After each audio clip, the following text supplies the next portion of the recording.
বাংলাদেশে এমন এক গণ অভ্যুত্থান ঘটেছে যাতে অভিজাত রাজনীতিবিদদের দুর্নীতির বিরুদ্ধে সবাই সোচ্চার হয়েছে এবং প্রধানমন্ত্রী দেশ ছেড়ে পালিয়েছেন। সদ্য পাওয়া খবর, বাংলাদেশের প্রধানমন্ত্রী শেখ হাসিনা পদত্যাগ করেছেন। তবে এই অভ্যুত্থানের আগে থেকেই আল জাজিরা এমনই একজন রাজনীতিবিদকে অনুসরণ করা শুরু করে। আমরা ছদ্মবেশে তার অন্দরমহলে প্রবেশ করি। আমার গ্রাহকরা একেবারেই ধরাছোঁয়ার বাইরে। তার প্রচুর গোপন সম্পদের খোঁজে। আমার খুবই সুন্দর একটা পেন্ট হাউস আছে। বিভিন্ন বাধা পেরিয়ে আপনি বড় প্রকল্প নিলেই কর্তৃপক্ষ সজাগ হয়ে যায়। তিনি লন্ডনে তার সম্পদ উপভোগ করছেন। আমি স্যুট ভালোবাসি। সুপার 200, দাম ৬,০০০ পাউন্ড। তার সম্পদের বিষয় খুব বাড়তে থাকায় আমরা মন্ত্রীর মিলিয়ন মিলিয়ন ডলার সম্পদের খোঁজে নামি।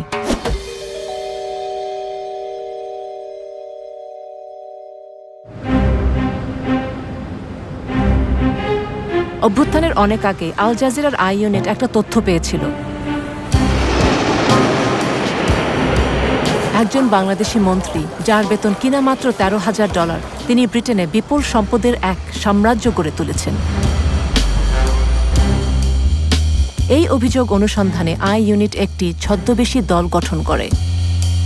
2023 সালের মধ্যে, অর্থাৎ যেটা ছিল গণ অভ্যুত্থানের আগের বছর, আমাদের ছদ্মবেশী প্রতিবেদকরা মন্ত্রীর ঘনিষ্ঠ লোকজনের কাছে পৌঁছায় এবং তার $1,40,00,000 লন্ডনের বাড়িতে আমন্ত্রণ পায়।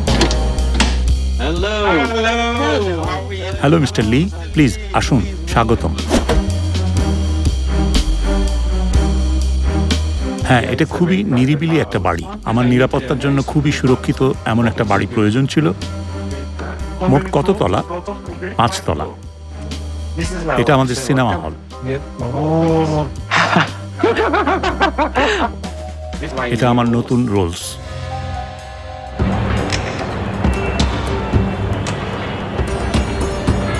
চৌধুরী বন্দর শহর চট্টগ্রামের একটা প্রভাবশালী পরিবারের সদস্য। তিনি প্রধানমন্ত্রীর খুবই কাছের ও বিশ্বস্ত। 2014 সালে এমপি ও প্রতিমন্ত্রী হন এবং 2019-এ শেখ হাসিনা তাকে পদোন্নতি দিয়ে ভূমি মন্ত্রণালয় প্রধান করেন। আমার বাবা প্রধানমন্ত্রীর খুব ঘনিষ্ঠ ছিলেন। সত্যি বলতে আমিও। উনি আমার বস। চৌধুরীর সম্পদের উৎস তার ব্যবসা এবং বাংলাদেশের অন্যতম বৃহৎ ব্যাংক ইউসিবির শেয়ার। বাংলাদেশের কঠোর মুদ্রানীতি অনুযায়ী দেশটির নাগরিকরা বছরে $12,000 বেশি বিদেশে নিতে পারেন না। এই মুদ্রানীতিটি হয়েছে বাংলাদেশের অর্থনীতির সুরক্ষার জন্য। আমাদের বৈদেশিক মুদ্রার রিজার্ভ ব্যাপকভাবে কমে গেছে। কেউ যদি কেন্দ্রীয় ব্যাংকের নির্দিষ্ট অনুমতি ছাড়া বাংলাদেশ থেকে টাকা নিয়ে যায়, সেটি অবশ্যই মানি লন্ডারিং আইনে একটা অপরাধ। আই ইউনিট মন্ত্রীর বৈশ্বিক সম্পদ তদন্তে নামে।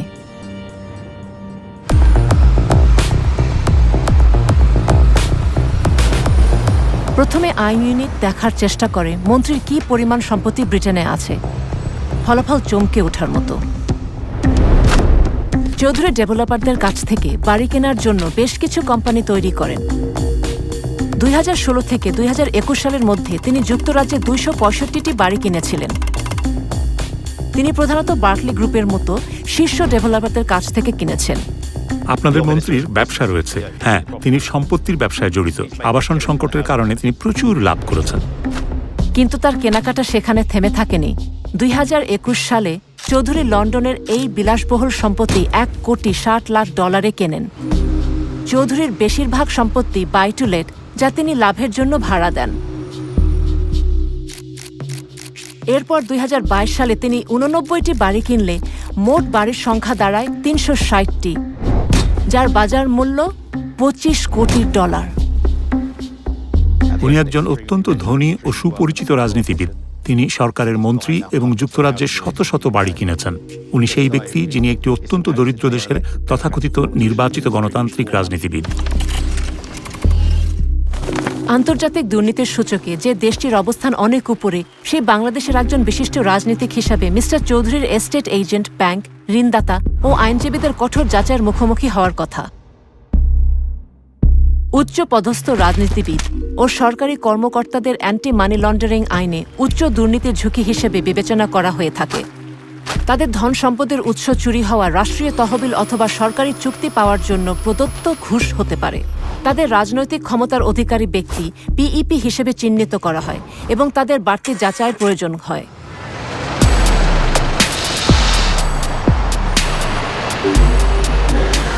মন্ত্রী কিভাবে এসব যাচাই প্রক্রিয়া অতিক্রম করেছিলেন তা বোঝার জন্য আমাদের একটি গোপন টিমকে তার একটা সম্পত্তি দেখতে পাঠানো হয়।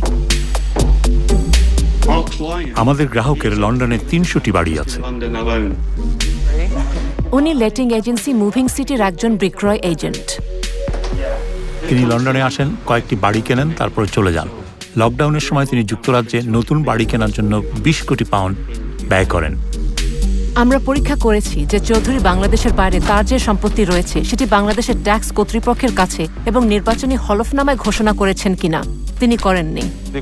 একজন রাজনীতিবিদ, সংসদ সদস্য অথবা সংসদ সদস্য প্রার্থীকে তাদের বৈশ্বিক সম্পত্তির হিসাব দিতে হয়। তাদের আয় অথবা সম্পত্তি দেশ এবং দেশের বাইরে সবই উল্লেখ করতে হয়। সংবিধান স্পষ্টভাবে বলেছে মন্ত্রীর বেতন এবং অন্যান্য ভাতার বাইরে তাদের অন্য কোনো আয়ের উৎস থাকতে পারবে না।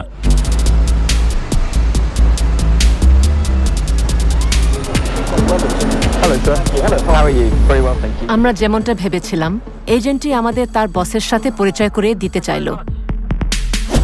রিপন মাহমুদ একজন এস্টেট এজেন্ট, যিনি মন্ত্রীর নিজ শহর চট্টগ্রাম থেকে এসেছেন। তিনি সাইফুজ্জামান চৌধুরীর মতো ধনী গ্রাহকদের সাথে গোপনে কাজ করেন। আসলে আমার গ্রাহকরা এমনই, আমাকে ভুল বুঝেন না, তারা ধরাছোঁয়ার বাইরে। আপনাকে বিশ্বাস করে টাকা বিনিয়োগ করে, ১ কোটি, ৫ কোটি ডলার, এটাই হচ্ছে। রিপন মাহমুদ লন্ডনে একটা হোটেলে আমাদের গোপন টিমের সাথে দেখা করতে যাচ্ছেন। অনেক ধন্যবাদ। ধন্যবাদ। আমরা ধনী বিদেশি বিনিয়োগকারী হিসেবে অভিনয় করছি, যারা চীন থেকে ১০ কোটি ডলার যুক্তরাজ্যের সম্পত্তি বাজারে স্থানান্তর করতে চাচ্ছে। রিপন, দেখা হয়ে ভালো লাগলো। আমাকে বিলি ডাকো। বিলি, দেখা হয়ে ভালো লাগলো। ব্যবসায় আগ্রহী এজেন্ট আমাদের টার্গেট মিস্টার চৌধুরীর ব্যাপারে পরবর্তী ক্লু দেন। আমার একজন ভালো বন্ধু মিস্টার সি, এই লোকটা ঠিক যেটা আপনি আমার কাছে চাচ্ছেন, প্রায় ঠিক সেটাই আমি তার জন্য করেছি। তিনি দুবাইয়ের না, চীন না, উনিও বিদেশি। হ্যাঁ, অবশ্যই তিনি একজন পিইপি এবং বিদেশি। তিনি একজন মন্ত্রী, একজন ক্ষমতাধর মন্ত্রী। তিনি বুদ্ধিমান, তিনি বড় প্রকল্পে যান না। যখন আপনি বড় প্রকল্পে যান, কর্তৃপক্ষ সতর্ক হয়ে যায়। বড় টাকা, বড় সংখ্যা সবাইকে সতর্ক করে দেয়। আপনি বুঝতেই পারছেন আমি কি বলছি। তাই তিনি ১ কোটি আনেন। আপনি বুঝতে পারছেন তো আমি কি বলছি? এবং উনি বলেন আমি নগদে কিনিনি, ব্যাংক আমাকে টাকা দিয়েছে। রিপন যখন মন্ত্রীর ব্যবসা দেখছে, তখন বাংলাদেশের সাধারণ নির্বাচনও বেশ ঘনিয়ে এসেছে। হাসিনার সরকারের একজন গুরুত্বপূর্ণ ব্যক্তিত্ব হিসেবে দুর্নীতি নির্মূলের কথা দিয়ে তিনি বেশ প্রচারের আলোতেও এসেছেন। এদিকে আমাদের লন্ডনের টিম একটা গুরুত্বপূর্ণ তথ্য পেল যে মন্ত্রীর যুক্তরাষ্ট্রের সম্পত্তি আছে।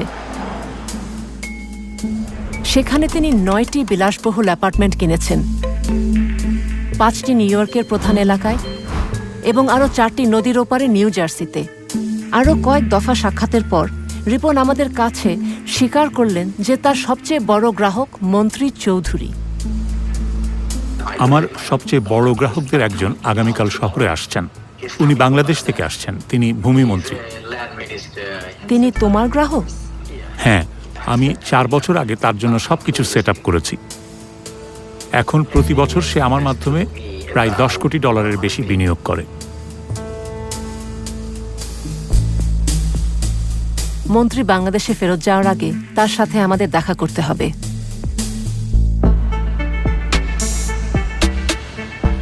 কিন্তু রিপন বলল যে প্রথমে আমাদের চৌধুরীর পরামর্শকদের সাথে দেখা করা উচিত।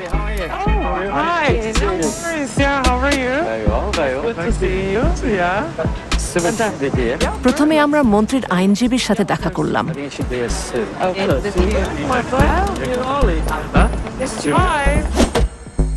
সুবীর দেশাই, মেইফেয়ারের চার্লস ডাগলাস সলিসিটার্সের একজন পার্টনার। তিনি কোম্পানির মানি লন্ডারিং রিপোর্টিং অফিসার হিসাবেও কাজ করেন যার দায়িত্ব হচ্ছে কোম্পানির আইন কানুন মেনে চলা নিশ্চিত করা। এখানে দেখা যাচ্ছে তিনি রিপন এবং মন্ত্রীকে নিয়ে রাতের খাবার খাচ্ছেন। 2021 সাল থেকে তার প্রতিষ্ঠান চৌধুরীর কোম্পানিগুলোর 100টিরও বেশি ঋণের আইনগত কাজগুলো করেছে, সম্পত্তির পুনঃ অর্থায়নের ব্যবস্থা করেছে।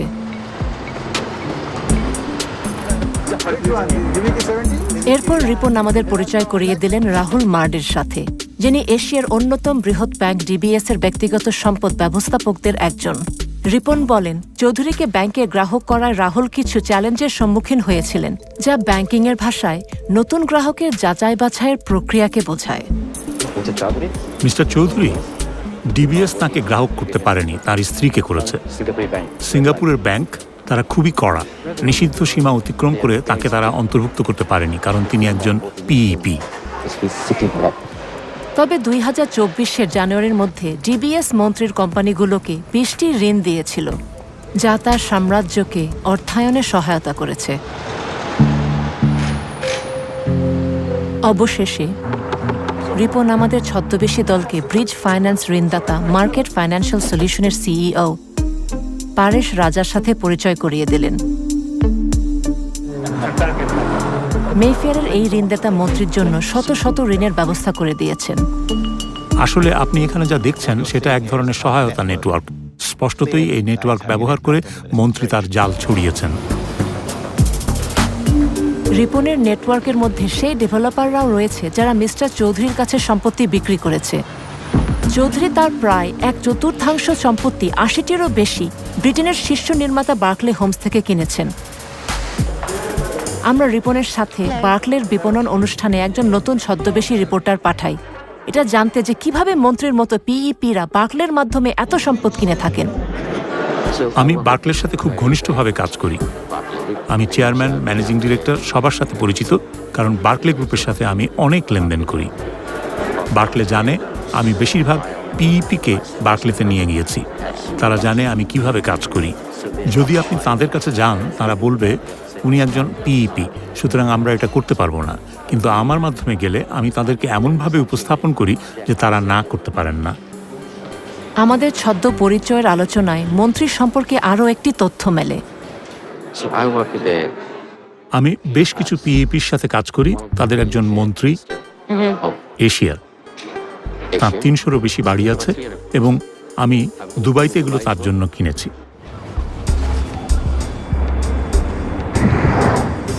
আমরা দুবাইয়ের সূত্রটি অনুসরণ করলাম এবং আরও অনেক সম্পত্তি আবিষ্কার করলাম। দুবাইয়ের সম্পত্তি সম্পর্কিত ফাঁস হওয়া এক তথ্য ভাণ্ডার বিশ্লেষণ করে আমরা তার কেনাকাটার মাত্রা জানতে পারি। মন্ত্রী দুবাই ওয়ার্ফ কালচার ভিলেজে একটা বিলাসবহুল অ্যাপার্টমেন্টের তালিকাভুক্ত মালিক। তার স্ত্রী রুকমিলা জামান এই দামি এলাকায় সম্পত্তি কিনেছেন। 2020 সালের মধ্যে মন্ত্রী শহরের সবচেয়ে এক্সক্লুসিভ ডেভেলপমেন্টগুলোয় আরও 54টি সম্পত্তির তালিকাভুক্ত মালিক হন। পরামর্শকদের নেটওয়ার্কের সাথে সাক্ষাৎ এবং যুক্তরাজ্য, যুক্তরাষ্ট্র এবং দুবাইয়ের মন্ত্রীর শত শত সম্পত্তির মালিকানা নিশ্চিত করার পর আমরা মন্ত্রীর সাথে তার লন্ডনের বাড়িতে দেখা করি।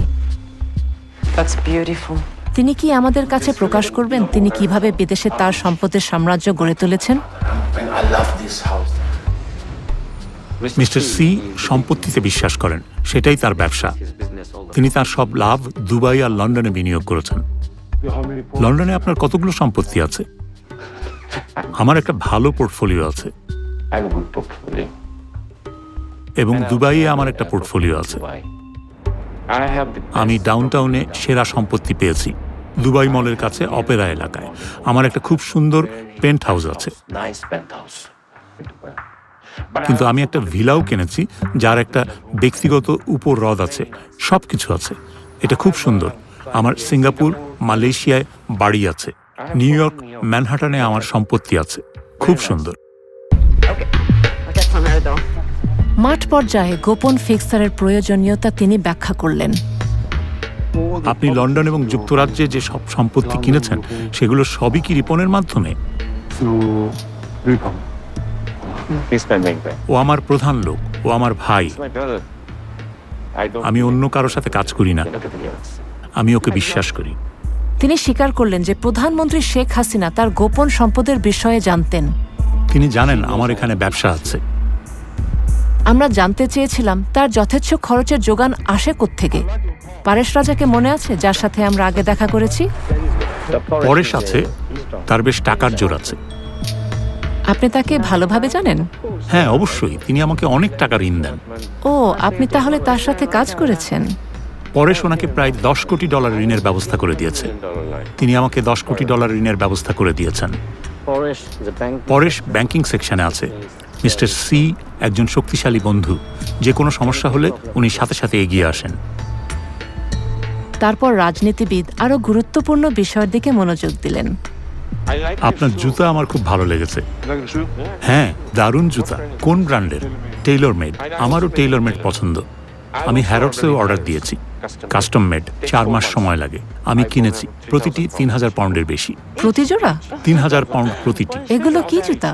উট পাখির চামড়ায় তৈরি। কুমিরের বুকের চামড়ায় তৈরি। সম্পূর্ণ বুকের চামড়ায় তৈরি হলে দাম 6000 পাউন্ড, আর অর্ধেক কুমিরের বুকের চামড়া আর বাছুরের চামড়া অর্ধেক মিলিয়ে তৈরিটার দাম 3000 পাউন্ড। খুবই ভালো। 4 মাস লাগে বানাতে। প্রতিবার তিনি এখানে আসলে 2 থেকে 3 লাখ পাউন্ড স্যুট কিনতে ব্যয় করেন। আমি স্যুট পছন্দ করি। সুপার 200, সুপার 180, সুপার 200-এর দাম 6000 পাউন্ড। ক্যানালি বন্ড স্ট্রিটে আমি শুধু যাই এবং কিনি, তারাই বাসায় পৌঁছে দেয়। স্যুট, জুতো, রোলস রয়েস, বাড়ি। কিন্তু এত সব কেনার টাকা কিভাবে এখানে লন্ডনে আসলো? মনে আছে তো, বাংলাদেশ থেকে বছরে কেবল $12,000 বিদেশে নেওয়া যায়। আমরা শেষ পর্যন্ত সবচেয়ে স্পর্শকাতর বিষয়ে উপনীত হলাম, বাংলাদেশের কঠোর মুদ্রানীতি। মন্ত্রী সাহেব, আপনি এখানে কিভাবে টাকা বিনিয়োগ করলেন? বাংলাদেশ থেকে কিভাবে টাকা এখানে আনলেন? আমার দুবাইয়ে একটা ব্যবসা আছে। আমি দুবাইয়ে একটা রিয়েল এস্টেটে কেনাবেচার ব্যবসা করি।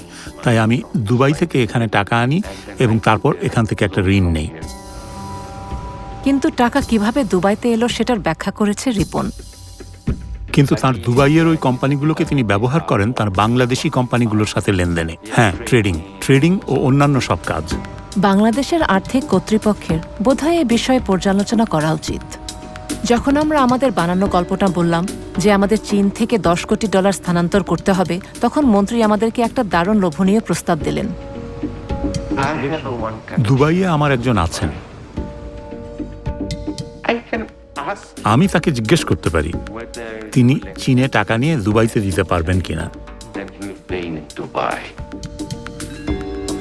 এবং তিনি আন্ডারগ্রাউন্ড অবৈধ ব্যাংকিং সম্পর্কেও জ্ঞান রাখেন।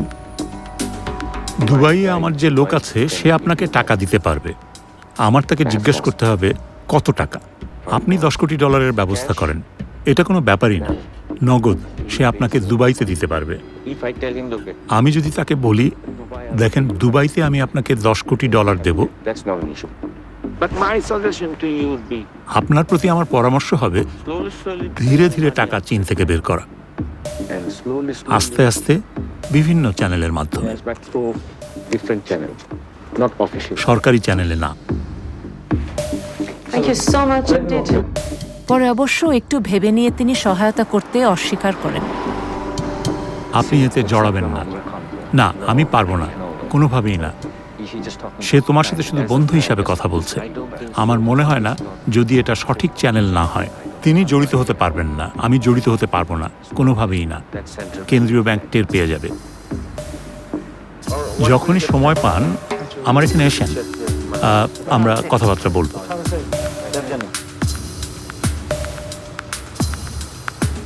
মন্ত্রীর বাসায় পুনরায় যাওয়ার নিমন্ত্রণ সহ আমরা বের হলাম, এবং যখন আমরা ফিরতে যাচ্ছিলাম ক্যাবের ভিতর রিপন মন্ত্রীর বৈশ্বিক সম্পদের প্রকৃত মূল্য জানালো। আমি তার হয়ে সবকিছু পরিচালনা করি, সবকিছু সামলাই। আসলে তার নিউ ইয়র্ক আর সান ফ্রান্সিসকোতে $2 কোটি স্টক আছে, কিন্তু দুবাইয়ে তার $19.5 কোটি আছে। এই $19.5 কোটি তিনি দুবাইয়ের রিয়েল এস্টেটে বিনিয়োগ করেছেন। লন্ডনে তার $30 কোটি আছে। আমাদের তথ্য কাজে লেগেছে। আমরা মন্ত্রীর সম্পদের প্রকৃত মূল্য বের করতে পেরেছি, যা প্রায় $70 কোটি।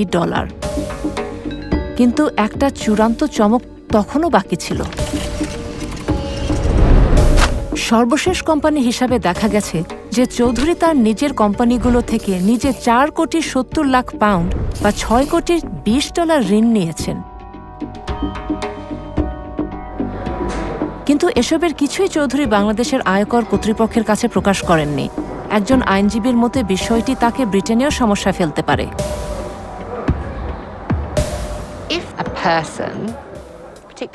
যদি কোনো ব্যক্তি, বিশেষ করে একজন পিইপি, তার ট্যাক্স রিটার্নে মিথ্যা ঘোষণা করে, তাহলে এটা এখানে বড় সমস্যা হতে পারে। যদি কোনো সন্দেহ থাকে যে একজন ব্যক্তি অপরাধমূলক কার্যক্রম থেকে লাভবান হচ্ছেন এবং সেই লাভ এখানে নিয়ে আসা হয়েছে, তবে এটা সম্ভবত মানি লন্ডারিং অপরাধ হতে পারে।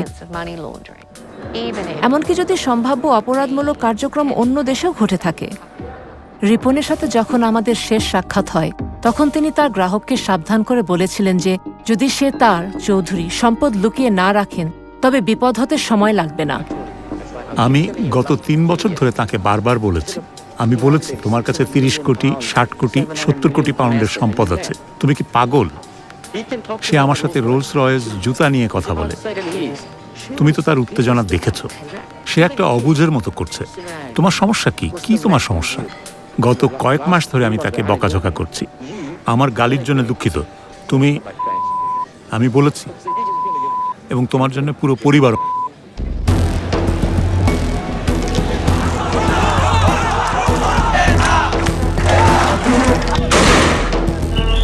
বাংলাদেশ যখন বিক্ষোভে ফেটে পড়েছে, তখন জনগণ জানতে চায় তাদের দেশের লুটের সম্পদ কোথায় গেছে। দেশটির প্রধানমন্ত্রী পালিয়ে গেছেন, তার সরকারে পতন হয়েছে, সরকার ঘনিষ্ঠরা পালাতে গিয়ে আটক হচ্ছেন।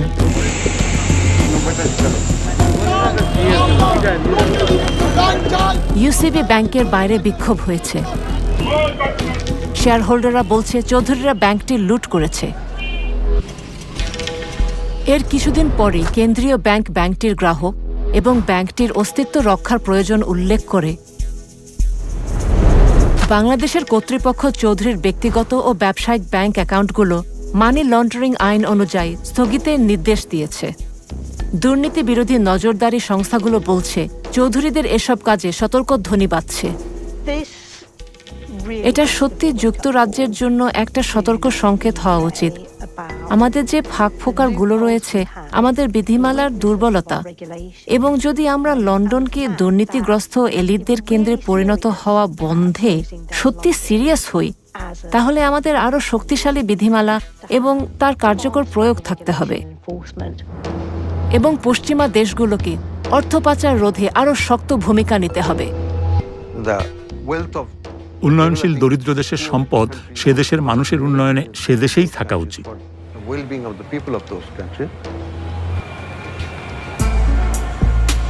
চৌধুরীর বর্তমান অবস্থা অজানা, তার ভবিষ্যৎ অনিশ্চিত। কিন্তু আই ইউনিটের হাতে একটি সাম্প্রতিক কল রেকর্ড এসেছে। আপনি কই এখন? আপনি কি বাংলাদেশে? আমি নিরাপদে আছি, আল্লাহ। কিন্তু বেরোতে পারেন নাই? বেরিয়েছেন। ওয়াও, কোথায় আপনি এখন? ভাই বেরিয়ে গেছে, আল্লাহ। বাংলাদেশ চৌধুরীর অবৈধভাবে কোটি কোটি ডলারের সম্পদ আহরণের ঘটনাটি তদন্ত করছে।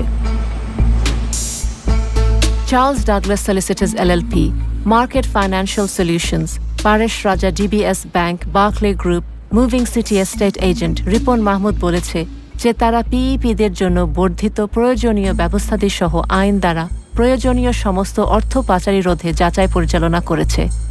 পরামর্শকেরা বলছেন যে বাংলাদেশের সাম্প্রতিক ঘটনাগুলি ঐতিহাসিক AML বা KYC যাচাইকারী কারো কাছে তথ্য ছিল না। তারা বলেছে যুক্তরাজ্য, যুক্তরাষ্ট্র এবং সংযুক্ত আরব আমিরাতের সম্পত্তি কেনার জন্য ব্যবহৃত তহবিল বাংলাদেশের বাইরে তার দীর্ঘদিনের বৈধ ব্যবসা থেকে আসে।